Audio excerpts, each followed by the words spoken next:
और अब बात चुनाव में विपक्ष के बोल और मोदी के गोल की। अब राजनीति के उस का एक्सरे कर देंगे, दूध का दूध, पानी का पानी हो जाएगा। एक्सरे किया जाएगा मतलब आपके घर में अगर बाजरे के अंदर डिब्बे में भी कुछ रखा है तो वो भी एक्सरे करके खोजा जाएगा। मैं इस बात की निंदा भी करता हूं कि हम किसी वर्ग विशेष के लिए कैसी बात कर सकते हैं। सभी का संसाधन पे हक हो सकता है, केवल एक वर्ग का संसाधन पे हक होना ये कौन सी बात है। क्या कहा भारत के प्रधानमंत्री ने कि हम बच्चे ज्यादा पैदा करते हैं, हम घुसपैठी हैं।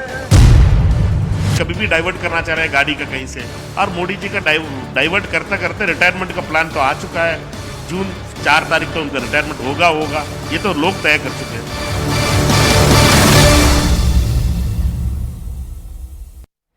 अब राजनीति के उस एक्सरे का पोस्टमार्टम करते हैं जिसे लेकर पिछले 3 दिनों से जबरदस्त राजनीति हो रही है और बात मंगलसूत्र से लेकर घुसपैठ, अर्बन नक्सल और तुष्टीकरण तक पहुंच सकती है। उस एक्सरे को हम आसान शब्दों में आपको समझाने जा रहे हैं।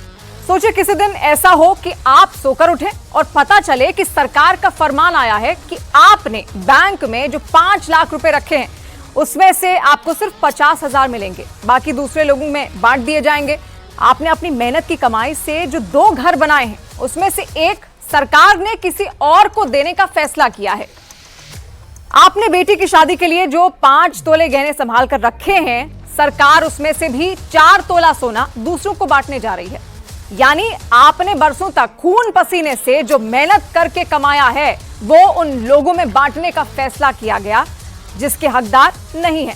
अब आप कह सकते हैं कि ऐसा नहीं हो सकता, कोई भी सरकार आपकी मेहनत की कमाई ऐसे हड़प नहीं सकती। लेकिन राहुल गांधी के आर्थिक सर्वे वाले बयान का जो राजनीतिक एक्सरे पिछले कई दिनों से हो रहा है उसका बीजेपी यही मतलब निकाल रही है। राहुल गांधी कह चुके हैं कि कांग्रेस सत्ता में आई तो वो देश का एक्सरे कराएंगे, ये पता लगाएंगे कि भारत का धन किसके हाथों में है और आपका हक आपको देने का काम करेंगे, क्रांतिकारी कदम उठाएंगे। और कांग्रेस अभी तक राहुल गांधी के इस बयान का संतोषजनक जवाब नहीं दे पाई है कि राहुल गांधी जिस आर्थिक सर्वे की बात कर रहे हैं उसका मकसद क्या है। क्या राहुल आर्थिक सर्वे के बाद देश में सभी की संपत्ति में समान बंटवारे की बात कर रहे हैं? क्या यही राहुल गांधी के सामाजिक न्याय का फॉर्मूला है? क्या वेल्थ सर्वे के जरिए राहुल ये चाहते हैं कि देश में बड़े से बड़े उद्योगपति और गरीब से गरीब मजदूर की आर्थिक स्थिति एक जैसी हो जाए? देश का एक्सरे कर देंगे, दूध का दूध, पानी का पानी हो जाएगा। हर तरफ गालियां देने में टूट पड़े, जो आए वो मोदी को गाली दे रहा है। 6 अप्रैल को तेलंगाना में राहुल गांधी ने कांग्रेस का घोषणा पत्र जारी करने के बाद देश का एक्सरे कराने और फिर क्रांतिकारी कदम उठाने की जो घोषणा की उसको लेकर कांग्रेस पार्टी बुरी तरह घिर गई है। राहुल के इस बयान को 16 दिन बीत चुके हैं, लेकिन उसकी चर्चा अब भी हो रही है। आज एक बार फिर प्रधानमंत्री मोदी ने राजस्थान के टोंक में रैली के दौरान कांग्रेस पार्टी पर राहुल गांधी के इसी बयान को लेकर हमला बोला।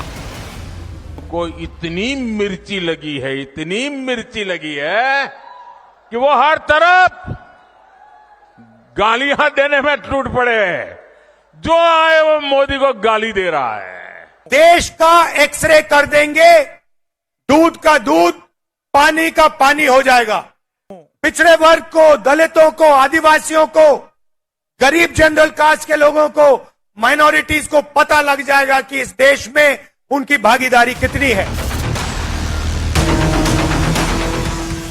पहले चरण के चुनाव में 3 दिन बीत चुके हैं, 2 दिन बाद दूसरे चरण का चुनाव है, लेकिन चर्चा सिर्फ एक बात को लेकर हो रही है कि क्या कांग्रेस चुनाव जीतने पर लोगों की संपत्तियों को छीनकर कुछ खास वर्गों में बांट देगी। कल प्रधानमंत्री मोदी ने राजस्थान के बांसवाड़ा में पहले इस मुद्दे को उठाया। छत्तीसगढ़ के कांकेर में गृह मंत्री अमित शाह ने भी उन्हीं आरोपों को दोहराया। कुछ घंटों बाद यूपी के अलीगढ़ में पीएम मोदी ने एक बार फिर कांग्रेस को इसी मुद्दे पर घेरने की कोशिश की। बीजेपी राहुल गांधी को लगातार उनके इस बयान को लेकर निशाना बना रही है, तो कांग्रेस पार्टी के नेताओं से इन आरोपों पर जवाब देते नहीं बन रहा। वो प्रधानमंत्री मोदी पर झूठ बोलने का आरोप लगा रहे हैं। अब कांग्रेस पार्टी ने इसको लेकर चुनाव आयोग में शिकायत की है। The manifesto is more for the people of Pakistan, less for the people of India. The Congress party has done a manifesto which will snatch resources from the common people, and Congress will destroy the economy of this country. प्रधानमंत्री का बात करना चाहिए, नौकरियों का प्रधानमंत्री का बात करना चाहिए, महंगाई का, इस दोनों चीज के ऊपर बात नहीं करना चाह रहे मोदी जी। मोदी जी कभी भी डाइवर्ट करना चाह रहे हैं गाड़ी का कहीं से, और मोदी जी का डाइवर्ट करते करते रिटायरमेंट का प्लान तो आ चुका है। जून 4 तारीख तो उनका रिटायरमेंट होगा, ये तो लोग तय कर चुके हैं। भाषण में नरेंद्र मोदी ने धमकी दी भारत के मुसलमानों को। क्या कहा भारत के प्रधानमंत्री ने कि हम बच्चे ज्यादा पैदा करते हैं, हम घुसपैठी हैं। पहले कांग्रेस ने बीजेपी पर आरोप लगाया कि बीजेपी आई तो देश का संविधान बदल देगी। बीजेपी सफाई देती रही, कांग्रेस आरोप लगाती रही। खुद प्रधानमंत्री मोदी को इस बारे में सामने आकर अपनी बात रखनी पड़ी। अब कांग्रेस खुद आरोपों के चक्रव्यूह में फंस चुकी है, जहां उस पर आरोप है कि अगर वो सत्ता में आई तो महिलाओं के मंगलसूत्र छीन लेगी, लोगों की संपत्तियां छीन ली जाएंगी और जवाब कांग्रेस को देना है।